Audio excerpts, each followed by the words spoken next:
السلام علیکم۔ اس ویڈیو میں آپ کو بتائیں گے قائد اعظم کون تھے، ان کا رول یعنی کردار کیا تھا پاکستان بنانے، اور ان کی ایجوکیشن کیا تھی، پولیٹکس میں کیسے آئے، ان کی فیملی میں کون کون ہے اور ان کی وفات کیسے ہوئی، آپ کو بتائیں گے اس مختصر سی ویڈیو میں۔ محمد علی جناح ایک لائر، پولیٹیشین اور پاکستان کے بانی تھے۔ قائد اعظم پاکستان میں مشہور عظیم رہنما اور بابائے قوم یعنی کہ قوم کے والد کے طور پر جانے جاتے ہیں۔ 25 دسمبر 1876 کو کراچی کے ایک ممتاز تجارتی گھرانے میں پیدا ہوئے اور سندھ مدرسۃ الاسلام اور جائے پیدائش کرسچن مشن اسکول میں تعلیم حاصل کی۔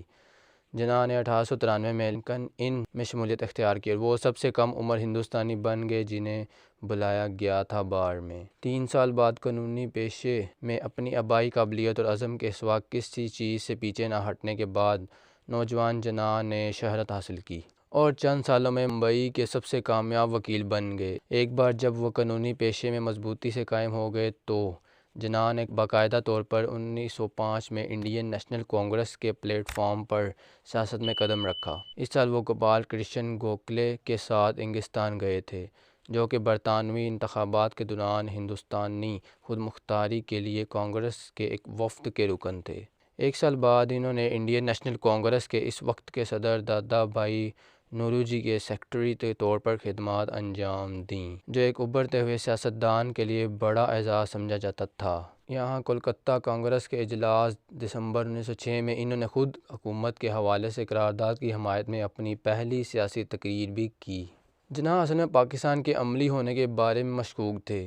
یہ خیال شاعر اور فلسفی سر محمد اقبال نے 1930 کی مسلم لیگ کانفرنس میں پیش کیا تھا، لیکن بہت پہلے وہ اس بات پر قائل ہو گئے کہ برصغیر پاک و ہند میں ایک مسلم وطن ہی واحد راستہ ہے۔ مسلمانوں کے مفادات اور مسلمانوں کے طرز زندگی کا تحفظ یہ مذہبی ظلم و ستم نہیں تھا جس سے وہ اتنا خوف زدہ تھے، جتنا کہ ہندوستان کے اندر ترقی کے تمام امکانات سے مسلمانوں کے اخراج کا جیسے ہی اقتدار سماجی تنظیم کے قریبی ڈھانچے میں شامل ہوا۔ اس خطرے سے بچاؤ کے لیے اس نے اپنے ہم مذہبیوں کو ان کی پوزیشن کے خطرات سے خبردار کرنے کے لیے ایک ملک گیر مہم چلائی، اور اس نے مسلم لیگ کو مسلمانوں کو ایک قوم میں متحد کرنے کے لیے طاقتور ہتھیار میں تبدیل کیا۔ اس وقت جناح ایک نئی مسلم قوم کے رہنما کے طور پر ابھرے۔ واقعات تیزی سے آگے بڑھنے لگے۔ 23 مارچ 1940 کو لاہور میں لیگ نے ایک علیحدہ مسلم ریاست پاکستان بنانے کی قرارداد منظور کی۔ نظریہ پاکستان کا پہلے تو مذاق اڑایا گیا اور پھر کانگریس پارٹی نے اس کی سختی سے مخالفت کی، لیکن اس نے مسلمانوں کے تصور کو اپنی گرفت میں لے لیا۔ جناح کے خلاف کئی بااثر ہندو تھے، جن میں گاندھی اور جواہر لال نہرو شامل تھے، اور برطانوی حکومت برصغیر پاک و ہند کے سیاسی اتحاد کو برقرار رکھنے کا ارادہ رکھتی تھی۔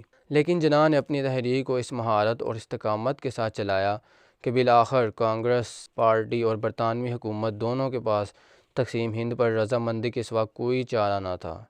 اس طرح پاکستان 1947 میں ایک آزاد ریاست کے طور پر ابھرا۔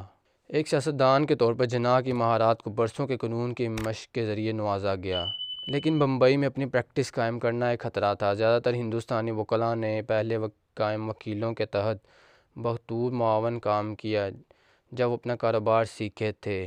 جناح نے خود کو پڑھانے کو ترجیح دی اور ان کے حکمت عملی کا نتیجہ یہ نکلا انہوں نے بمبئی ہائی کورٹ کے سامنے تجارتی اور فوجداری وکیل کے طور پر بڑی کامیابی حاصل کی۔ 1916 میں اس نے مشہور قوم پرست اور کارکن بال گنگادھر تلک کو بغاوت کے الزام سے بری کرا دیا۔ اس کی مشق 1920 کی دہائی میں پروان چڑھی، لیکن اس نے اپنی بڑھتی ہوئی سیاسی سرگرمیوں کو آگے بڑھانے کے لیے اسے ترک کر دیا۔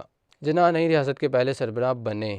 ایک نوجوان ملک کے سنگین مسائل کا سامنا کرتے ہوئے انہوں نے اختیار کے ساتھ پاکستان کے مسائل سے نپٹا۔ انہیں محض گورنر جنرل نہیں سمجھا جاتا تھا، وہ بابائے قوم کے طور پر قابل احترام ہیں۔ آخر تک یہ محنت سے کام کرتے رہے، حتیٰ کہ ان کی بیماری بڑھ گئی اور 1948 میں کراچی میں وفات پا گئے۔ ازواج مطہرات میں رتنا بھائی جناح، امبائی جناح اور والد کا نام پونجا جناح اور والدہ کا نام متا بھائی جناح تھا۔ بیٹے کا نام دینا وادیہ تھا اور ان کے بہن بھائیوں کے نام فاطمہ جناح، شیریں جناح، احمد علی جناح، مریم بھائی جناح وغیرہ شامل ہیں۔ اور یہ تھی انفارمیشن قائد اعظم کی لائف کے بارے میں۔ امید ہے آپ کو انفارمیشن پسند آئی ہوگی، اور اگر پسند آئی ہے تو ہمارے چینل کو لائک، سبسکرائب اور شیئر کرتے رہیں۔ شکریہ۔